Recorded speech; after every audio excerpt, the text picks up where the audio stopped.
শহীদ দিবসের নাম করে যে প্রহসন, শহীদদের যে অসম্মান, শহীদদের একটা ছবি কোথাও নেই, শহীদদের গলায় মালা দেওয়া হয় না তাদের ছবিতে, অর্থাৎ যে সমস্ত নারী, সমস্ত মা বোন স্কুল কলেজের ছাত্রছাত্রীর সুরক্ষার দাবিতে যেভাবে রাজ্যে একের পর এক নারী নির্যাতন হচ্ছে, তৃণমূল ছাত্র পরিষদের নেতারা নারীদেরকে মেয়েদেরকে ধর্ষণ করছে, তাদের প্রতিবাদে আমরা রাস্তায় নেমেছি। রাজ্যের প্রতিটি মেয়ের সুরক্ষা চাই, একটাই দাবি আমাদের, মাননীয় মুখ্যমন্ত্রী মমতা বন্দ্যোপাধ্যায় এ রাজ্যের নারীদের সুরক্ষা নেই, একদম নেই। কসবা ল কলেজ আমরা দেখেছি, আরজিকর কলেজ আমরা দেখেছি, কেউ সুরক্ষিত নয় এ রাজ্যে।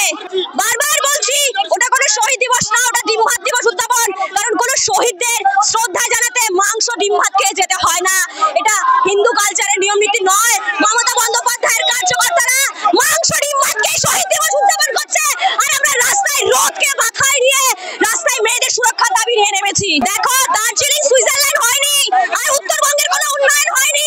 বিগত 14 বছরে মমতা বন্দ্যোপাধ্যায় ওই শীতকালের পাখির মতো এসে উত্তরবঙ্গে বছরে একবার এসে দেখা দিয়ে যায়, কিন্তু উনি উত্তরবঙ্গের উন্নয়নের জন্য এখনো কোনো কিছু করেননি।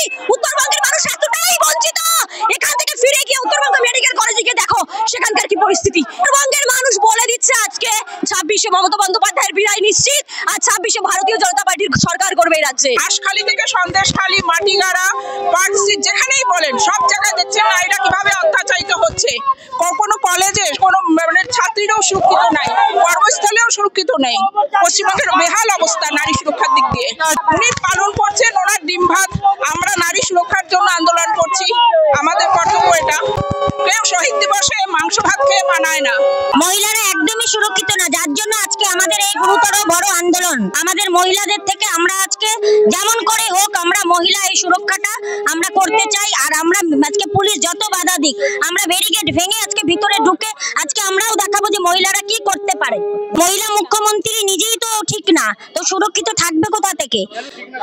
তিনি মহিলাদের জন্য কোনো প্রোটেস্ট নাই, কোনো কিছু নাই, তিনি উস্কে দেয় মহিলাদেরকে, তো সেখানে কোথায় মহিলারা, কোথায় নিরাপত্তা? কোনো নিরাপত্তা নাই মহিলাদের আমাদের। না, আমাদের পশ্চিমবঙ্গে একজন মুখ্যমন্ত্রী মহিলা, তার রাজ্যে এই ধরনের ঘটনা সত্যি আমরা দুঃখিত।